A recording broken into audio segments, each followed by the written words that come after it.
How's it going, everybody? My name is Dalton Brown. That's at Dalton on Sports on Twitter. Back with another edition of Touch 'em All today. Writing solo should be back with BC tomorrow, but excited to dive into a full card of MLB today. We've got 15 total bets, or 15 total games on the card, not 15 total bets. Starting off in Pittsburgh and finishing up with some interleague play in Minnesota. I'm going to give it about 30 to 60 seconds here, see if anybody else wants to triple in now that we are actually live. And then I will go ahead and start going through these games. Got a lot of bets today, I think about 8 as of now.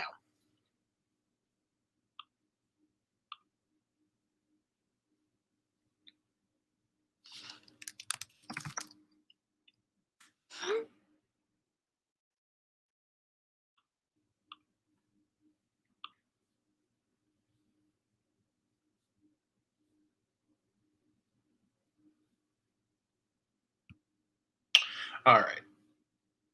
Without further ado, I'm going to go ahead and jump into the first game here. Going to rapid fire through them today. A lot of games on the card. Don't want to take up too much of anyone's time. First game here is going to be from Pittsburgh. That is Rockies at Pirates at 6:35 p.m. Eastern Time. Colorado turning to Connor Siebold on the mound against Luis Ortiz for the Pirates. Pirates here minus 165 favorites. Rockies I've seen around plus 150. Over under 9 runs in this one. I'm actually going to be backing Colorado on the road here in the first 5 innings, catching half a run. I got that around plus 115. Good value here, getting that at plus, getting that number at plus value. Not a ton to go off of for either starting pitcher. I think that makes this kind of a high variance spot. So it's a good spot to target an underdog catching half a run.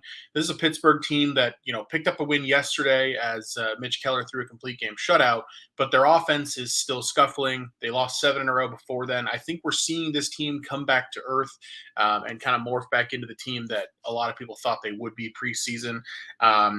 Colorado, meanwhile, has been playing pretty well. Colorado had won 5 out of 6 entering their series in Pittsburgh, including 2 out of 3 on the road against the Mets. Looking at the starters, a little more closely, Connor Siebold, 4.5 expected ERA. He was mostly in relief until May 4th, and he actually pitched kind of okay in the one start that he had. 5 innings, 3 earned. He's a guy that's going to throw strikes. He's going to pitch to contact. His stuff's not electric, but you kind of know what you're going to get with him, and I think what we're going to get with him is probably about 5 innings, maybe 2 or 3 runs allowed. But I like the Colorado offense quite a bit here against Luis Ortiz on the other side too. Ortiz is a rookie that Pittsburgh's pretty excited about. He's making his season debut. Hard throwing righty. He's been pitching pretty well at AAA, but last year, in Major League Baseball, kind of mixed results for him. His expected ERA was around 5.5. His last start at the Major League level came back on October 1st at the end of the season. It was a total disaster. So I think he's kind of high variance. He could pitch well, he could pitch poorly. This bet could look really dumb, or it could look really smart really quickly. So I don't give a huge advantage to either one of these starters. Neither team has been all that great against right-handed pitching, but Colorado's lineup's been hitting better of late.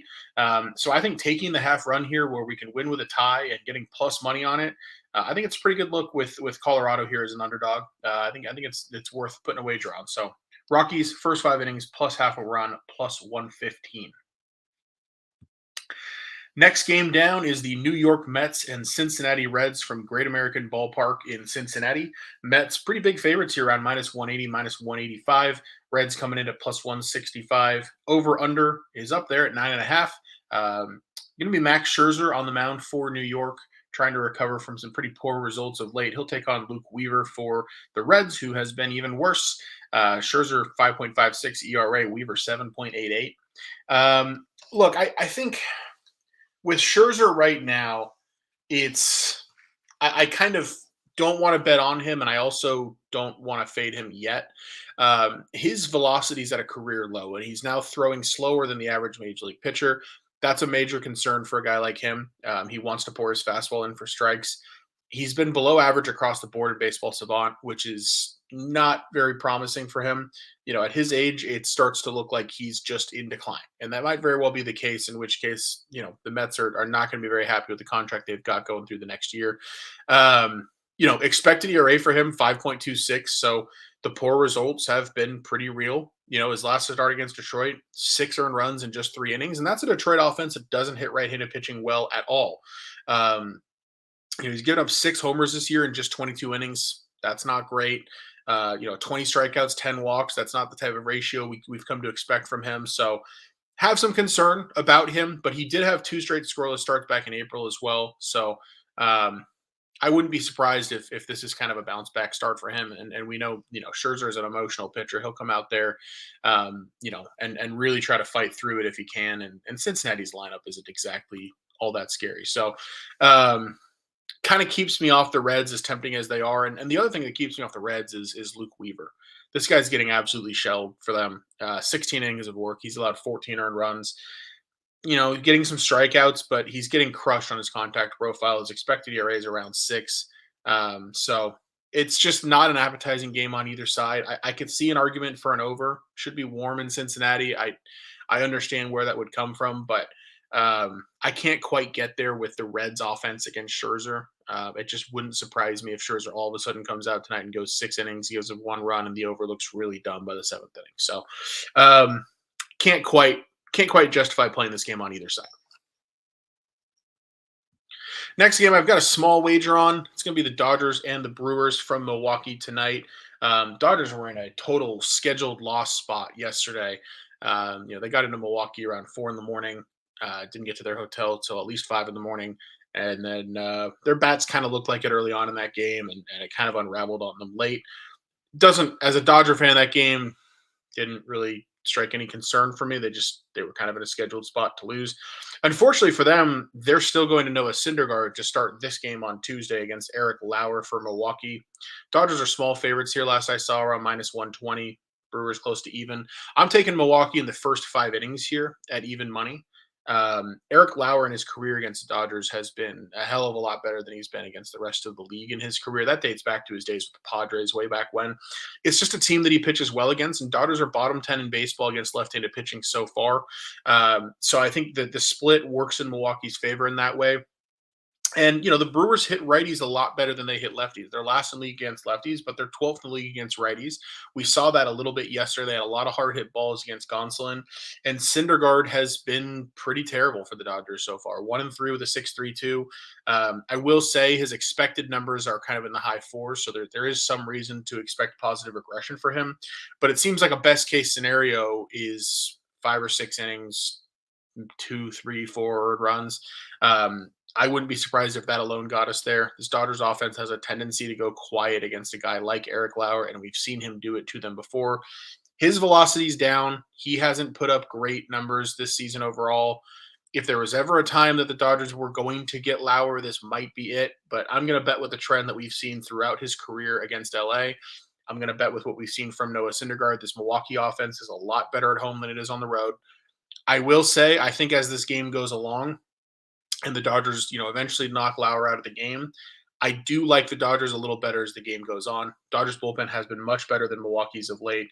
Since April 22nd, Dodgers bullpen second in ERA, Milwaukee 27th. So, let's say we're looking at 2-2 heading into the 6th or 7th inning. I think it might be a really good live betting spot on the Dodgers if you can get them close to a pick 'em. Next game down, St. Louis Cardinals and Chicago Cubs playing the second of their series from Wrigley Field. Cardinals won the opener last night, 3-1. Wilson Contreras had a little bit of revenge on his old team in that game. I think the Cubs are going to bounce back here and win. Wearing the Cubs hat today because they're one of my best bets. You look at Jack Flaherty recently. He's just been an absolute mess. I got the Cubs at -120 last night. I'm going to take a quick look at what that line's at now. But Flaherty's a guy you got to fade right now. I mean, you look recently, tons of walks, terrible contact profile. Especially lately, his last few starts, 4 runs, 3 runs, 5 runs, and 10 runs allowed in his last time out against Anaheim. It just really hasn't been pretty for him. Cubs today, closer to -125, -130. I would look to -125 if you can, but even at -130, I think the Cubs are the right side here. Jameson Tyone has been pretty good. Mixed results. there is clear indication for positive regression, though. His ERA for the season is 5.29.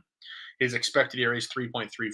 When you see a gap of almost 2 runs like that, that's probably a guy that's going to be undervalued by the market. Probably a guy that you're going to want to be betting on. So I like Tyone and the Cubs here quite a bit. Looking at the bullpens since April 22nd. By the way, April 22nd is just kind of my mark right now. It's a little over 2 weeks. I move that date as I handicap day by day. I'll move that date once every week or two. I typically like to look at a 14 to 21 day sample on bullpens. Um, so bullpen since April 22nd, we're looking at St. Louis 21st, Chicago 8th in ERA. So once the starters leave, I think the Cubs' advantage holds. I think the Cubs are a team that can come back and win this game late if Tyone doesn't get it done. So a lot of ways for the Cubs to win, not quite as many ways for the Cardinals to win. Cardinals have still lost 8 of 10. Love the Cubs on the money line here at home. Continuing down the board, Marlins Diamondbacks had a lot of success with this matchup yesterday. Zach Gallen continuing to shove. We hit on the no runs in the first inning. We hit on the first 5 under in that one. That was great to see. Today's pitching matchup is a little bit more tricky. Jesus Luzardo pitching for the Marlins, the lefty, 2-2 with a 3.66 against rookie Brandon Pfaadt. I don't exactly know how to pronounce his name for Arizona. He's 0-0 with a 13.50. He had one career start. It didn't go very well. Close to a pick 'em here between these two. Last I saw, Arizona is a small favorite, -115, over under 9 runs. My initial instinct was to kind of look at the over, but I couldn't quite get there with these two offenses. Neither one of them has great numbers against righties. Arizona 19th against lefties. Miami 26th against righties. Not super inspiring there. Looking at these starters individually, Brendan Pfaadt, or however it's pronounced, crushed in his major league debut. 7 earned runs, 9 hits, and 4 2/3. Allowed 4 homers in that one. That's probably a little bit of bad luck when 4 of the hits you're giving up are homers. And he's one of their top pitching prospects. This is a guy that they really believe in. I'm encouraged by the fact that he only walked 1 batter over the 4 2/3 innings, despite getting shelled. I think that shows a decent amount of poise from him. So, not an encouraging start, but also not a guy that I'm in a hurry to fade. Looking at Luzardo, he was excellent early in the season. He was excellent for a lot of last season. Now he just kind of looks average to slightly above average. His expected ERA is hovering right around 4 even. You look at his last 5 starts, 3 runs, 3 runs, 4 runs, 2 runs, 4 runs. So he's been real middling. He's kind of getting hit around a bit, if anything. Walks have come back to bite him a little bit too. He's kind of lost the strike zone compared to where he was before. So plenty of reason here, I think, to stay away from this game. I think there's reason to bet against both pitchers. There's reason to bet on both pitchers. I lean toward the over, but I can understand a bet on the under if you think that both pitchers are going to, sort of snap back to their expectation. These are both guys who their franchises really believe in. So pass for me there. Interested to see what becomes of it. By the way, both bullpens 22nd, 24th ranked since April 22nd. Nothing really there. So stay away game all around. Washington Nationals and San Francisco Giants. One of my biggest regrets from yesterday. I liked Washington catching plus 185. I just didn't quite have the cojones to bet it. I definitely should have. This game here is interesting. I mean, Washington's going to be a huge underdog. Last night it was -230 for San Francisco. I think that's come down a bit. Reality is that Patrick Corbin, who's pitching for Washington, is not the obvious fade that he was last year. And it pains me to say it, but he started to pitch better. We can't just take free money on him anymore. Actually, Giants up to -250, Washington plus 200. Interesting. You can't get free money betting against Corbin anymore. He's been better. He's cut down on his walks quite a bit. Still 1-4 with a 5.17 ERA. Still expected numbers close to 6. So I'm not telling you that he's good all of a sudden. I'm just telling you that he's not awful anymore necessarily. And look, I mean, he's only allowed less than 2 earned once all season. He's only allowed less than 3. He's never allowed less than 2 earned this season. He's allowed less than 3 earned only once. This is only his 3rd start away from home all season. San Francisco can be kind of a weird environment to pitch. Wind blowing out, 13 miles an hour, chilly weather tonight. We'll see. I could see them getting after him a bit. The Giants, have a decent amount of righties who can hit left-handed pitching well. It's just, I don't know. I can't quite get there with Washington, especially against Logan Webb. Logan Webb's been much better at home since he came into the league. I think he is starting to get some momentum going. He looked really good in his last start at Houston. That's a tough environment to pitch in, and he pitched really well. Now he gets to come home where he's comfortable to Oracle Park.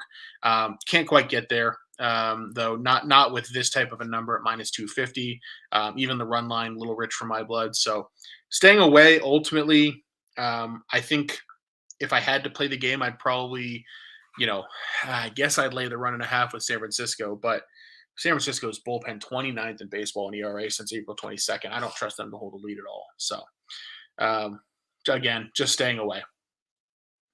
I do have action on this next one as we move into the American League. The Detroit Tigers taking on the Cleveland Guardians in the second game of that series.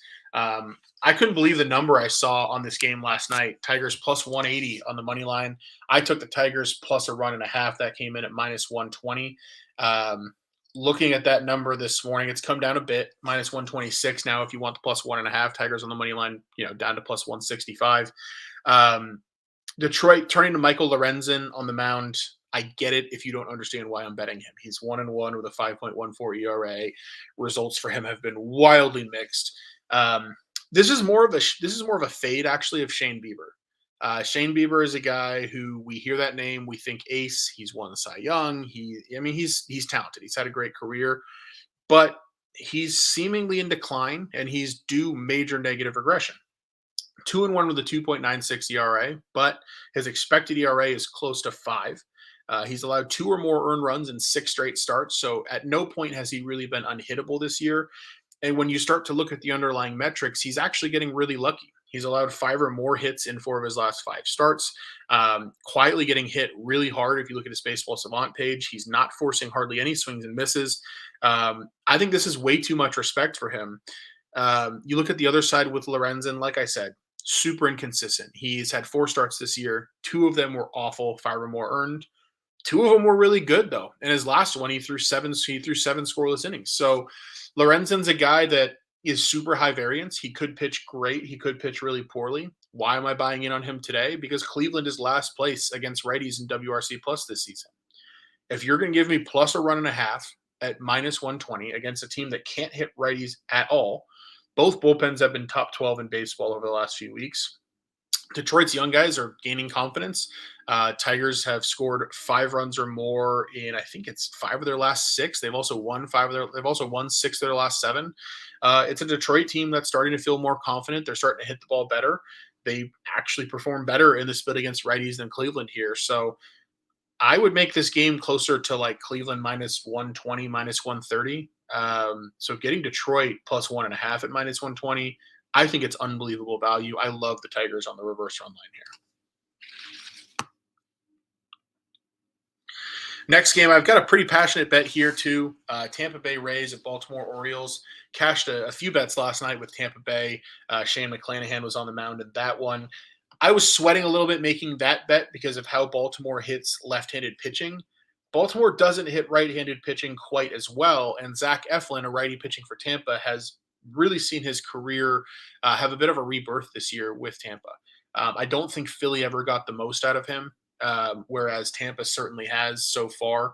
You look at his numbers, obviously 4-0 with a 2.25 is excellent.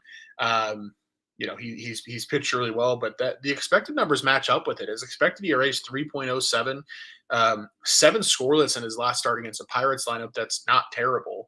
That game he had 10 strikeouts, no walks. This is a guy who's really locked in.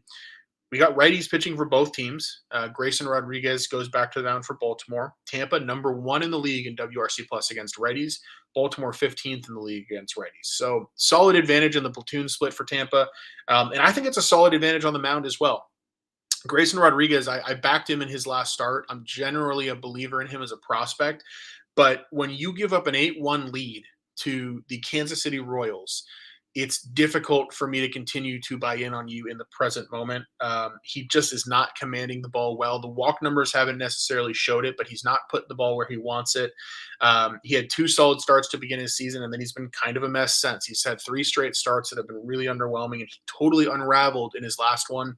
Tampa's lineup is not going to give him a break. This is also a guy who has faced he's faced one of the easiest schedules of lineups of any pitcher I've seen so far this season. I'm curious to pull it up here to kind of take a closer look at it. The lineups he's faced, I think he's seen Detroit twice. He's seen Kansas City. He's seen Oakland. So yeah, I mean, it's a great spot to fade him here against Tampa's lineup. Tampa's bullpen's lights out too. So I got the money line with Tampa at -120. I think that's an absolute bargain. I would probably play them up to -135. Love the Rays on the money line to win that one. A's and Yankees. Yankees offense is starting to come around a little bit. 7 runs in 2 games in a row, and tonight they get Aaron Judge back. So Harrison Bader added back into that lineup a few days ago. Aaron Judge back in the lineup now. Today's game, they're huge favorites. I mean, they're -170, or excuse me, -270 over Oakland. Oakland about +230 here. Over under 9 runs. Yankees even on the run line, pretty expensive, probably like -125 from what I can see. Um, Big pitching advantage for them. Drew Rucinski takes the mound for Oakland, 0-2 with a 7.71. Clark Schmidt on the mound for New York. He's 0-3 with a 5.83. Schmidt has been okay. The stuff is really good. The results haven't been. He's allowed 3 or 4. He's allowed 3 or more runs in all but one start. He's just not fooling enough hitters with his stuff. But he's faced a really tough schedule, and Oakland is not that. I think he could pitch okay here, but I'm not going to target that side of the handicap at all. I'm actually going to play New York team total over 5 runs here. Drew Rucinski for Oakland has been horrible. I mean, this is a 34-year-old coming back into the league after playing overseas for a little while. It just hasn't gone well for him. His expected ERA is close to 7. His last 2 starts, 8 earned runs in just over 9 innings of work against Seattle and Cincinnati. Now he gets to face a Yankees lineup that gets Aaron Judge back, and Yankee Stadium should be jumping as a result. There's a team that's starting to come around, starting to hit the ball better. Closer look at those last 9 innings for Rucinski as well. 15 hits, 6 walks to go along with the 8 earned runs. That's way too many base runners. I mean, you're looking at a 2.5 on the whip there. He's just not getting it done. I think the Yankees will continue to score. I think they'll score late too if they need to. Remember, Oakland's bullpen has an ERA close to 7 on the season, and it's been the same way since April 22nd. They are the worst bullpen in baseball by a wide margin, have been all season. So, starter who's struggling, bullpen that's really struggling. A's have given up 5 or more runs in, I want to say it's about 80% of their games this season. I have to pull up the exact number. Yankees team total over 5. Love it. I got it at -120. 5.5, not quite as in love with it, but I wouldn't blame you if you played it. White Sox Royals tonight from Kansas City. Chicago White Sox -1, about -150 favorites here with Lucas Giolito on the mound, over under 9 runs in this one. Giolito will be opposed by Jordan Lyles on the mound for Kansas City. I love the White Sox in the first 5 innings here, laying half a run. I got that at -110. I'd play it up to -120 pretty comfortably. This is a huge pitching mismatch with Giolito and Lyles. Giolito has been awesome in his career on the road at Kansas City, 5-1 with a 2.81 career ERA at Kauffman Stadium. His expected ERA this season is just a tick under 3.5. That's really excellent. He's been really solid. It's been a bounce back year. 1 or 0 earned runs in 4 of his 5 starts. The one exception to that was a game where he still pitched 7 innings, but that tells me he probably fell apart a little bit late. Pitching that kind of length tells me he was in a rhythm for most of the night anyway. I think he stays in a rhythm here against a Kansas City offense that's just okay at best. Looking at the flip side of it with Jordan Lyles, I don't know what I really have to say here. I mean, 0-5 with a 6.69 ERA. The expected ERA is right around 6 as well. 4 or more runs allowed in 6 consecutive starts. That's pretty unbelievable.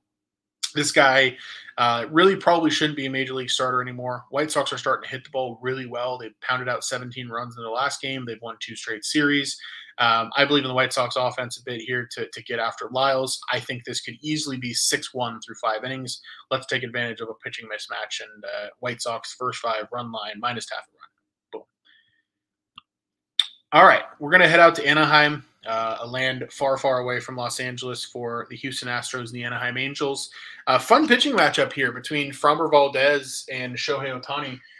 Framber has been excellent so far this season, and so has Shohei. They both have ERAs right around 2.5. The difference between them is that Valdez has a expected ERA of over 4, 4.20 to be exact. He's allowed 2 or more runs in 6 straight starts, 3 or more runs 3 times within that span. So there's reason to believe that Fromber might start to see his results bottom out a little bit here. And the Angels are a team that hit lefties really well. Fourth in baseball with a WRC plus of 125 against left-handed pitching. Tough split for him. Should be a tough matchup. Shohei Ohtani, you look at his baseball savant page and it's all dark red. It's been really, really strong outside of his walk rate. That tends to be where he gets into trouble. What impresses me with him looking through his resume, last season he pitched against Houston 5 times and never really faltered. He was really good in each one of those starts individually. If a team's seeing you that often and they can't figure you out, you're doing something right. Um, Obviously, for him, the issue is walks, and the issue also is that he isn't pitching well. This is a spot where I leaned to Anaheim. I wanted to bet Anaheim, but his last 2 starts for Ohtani, 4 earned runs, 5 earned runs. That's concerning. It's just it doesn't make me feel good against a lineup like Houston that's only going to get better than they've performed so far this season, and Houston has the much better bullpen here. So scares me to take Anaheim. I'm not going to do it. I'm probably just going to sit away from this game. The number feels correct to me all around. Even the total at 7.5. I actually think there's a decent argument to play the over on that number, but I'm not going to play an over between Framber Valdez and Shohei Ohtani when the number's not 7 or 6.5. So hard stay away from me between Houston and Anaheim. 4 more games to go through. Texas Rangers and Seattle Mariners. This is the last American League game of the night. Again, no action for me here. It's really hard for me to get a good feel for this game. I think the line's set about right. Seattle minus 160 on the money line, taking on Texas, who is plus 145. Over under 7.5. Lefty Andrew Heaney will pitch for Texas against righty George Kirby for Seattle. 9:40 start time Eastern. George Kirby has been solidly above average. An unbelievable walk rate for him, 98th percentile in that. He doesn't put anybody on. He's kept a lot of hard contact off the bases. Expected ERA for him right around 3.5. He's just really solid, really steady. 6 or more innings of work in 5 straight. And then you look at what he's allowed in those starts. 1, 2, 2, 1, 3 runs allowed. Just same guy every time out. I think we're probably going to get something like that again tonight. 2-0 with a 1.99 ERA and 4 starts against Texas. So that split's worked out well for him. What's keeping me off of Seattle here, number one, them being minus 160, I think it's already pretty well adjusted in their direction, especially when you consider the fact that Texas is 5th in baseball against right-handed pitching. They hit righties really well. They're playing pretty good baseball overall. On the flip side with Andrew Heaney, he's just really high variance. He allows a lot of homers, but he strikes out a lot of hitters. You look at his last start, the first glance at it looks horrible. 6 earned runs, 3 homers, 4 walks in just 4 innings of work. But when 3 of the 4 total hits you're giving up are homers, you have to wonder how sustainable that is. If he goes out there and gives up only 4 hits again tonight, I bet the start looks a heck of a lot different than that. He's the type of guy that sometimes will go out there and throw 6 innings and strike out 9 or 10 and look dominant. And then another start, he'll go out there and the homers are getting to him early. Luckily for him, Seattle is 19th in homers in the league. Seattle is 28th in the league against left-handed pitching. So, first glance here, you want to bet Kirby over Heaney in the pitching matchup, but there are indicators here that Texas might actually be a better look as an underdog. I lean Texas, especially in the first 5 innings before the bullpens get involved. I would lean Seattle in the full game. Bullpens here, Seattle's been first in baseball in ERA since April 22nd. Texas 28th over that span. So if you do like Texas, you can only look first 5. But high variance guy in Heaney, low variance guy in Kirby, I don't know what we're going to get because the splits suggest that Texas is going to hit better. So full stay away from me. Interesting game. We got 3 more games to go. All of them are interleague matchups. Toronto Blue Jays, Philadelphia Phillies from Citizens Bank Park in Philly tonight. Phillies minus 135 favorites. This game opened closer to a pick'em. Over under is 9. It opened closer to 8. I have a major regret here that I did not bet the over at 8. I handicapped almost every game last night, but I was exhausted. It was getting to 3 or 4 in the morning. I needed to get some sleep, so I figured I'd get to this one today. Big mistake. Line went from 8 to 9. No longer any value in the over, but I'll go through the handicap anyway. If it does pop back down to 8.5 at some shop, I will probably jump on an over. Um, Alec Manoah and Aaron Nola are two starters who carry quite a bit of pedigree with their names, and understandably so, but they haven't been great this season. Manoah 1-2 with a 4.71, Nola 2-2 with a 4.64.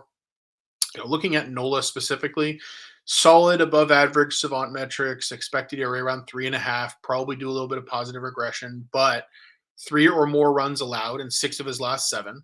Toronto's 7th in baseball against right-handed pitching in WRC plus.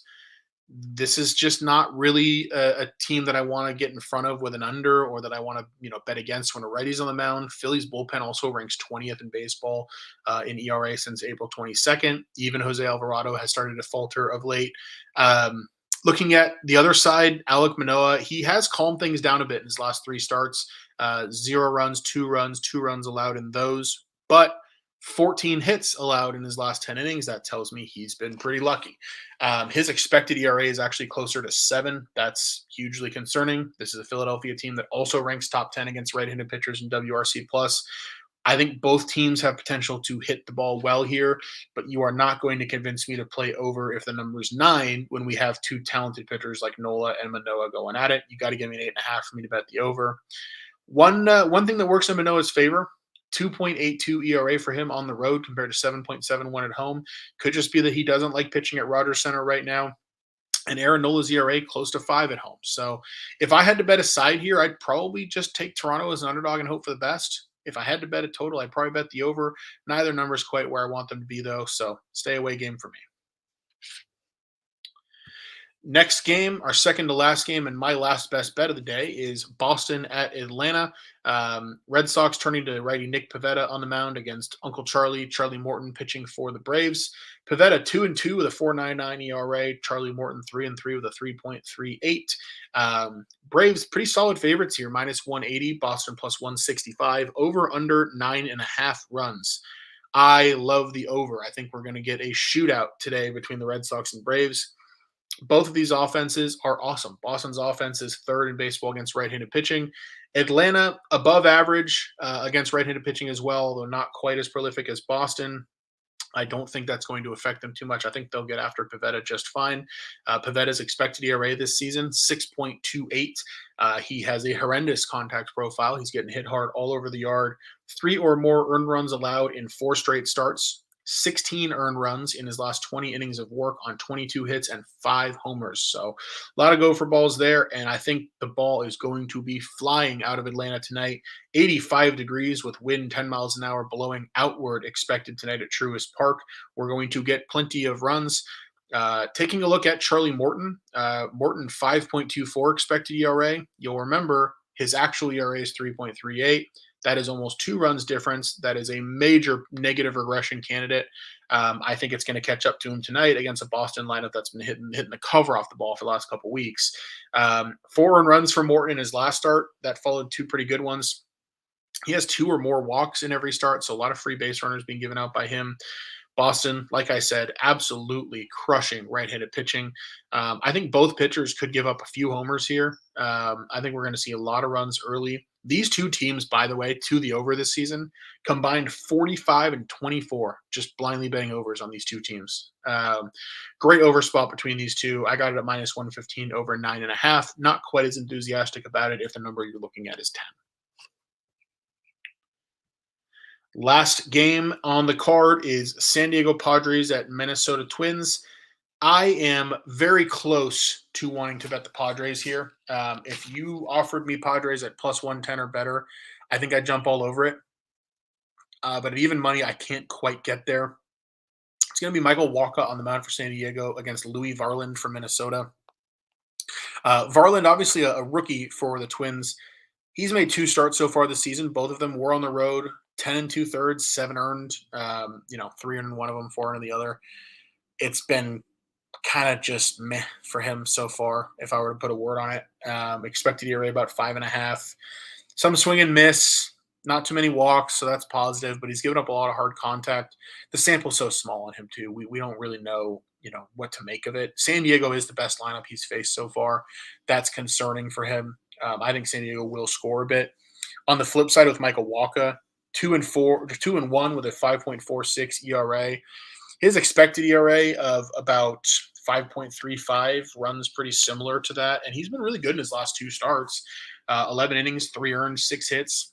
Those were against Cincinnati and the Cubs. But before then, 10 hits and 2 straight. So high variance guy. Don't know what we're going to get. Twins offense is scuffling quite a bit of late. Both these teams, both about average against righties, both bullpens top 10 recently. A lot of similarities between the two teams. I think San Diego's got the stronger lineup overall. Waka has been in better form of late.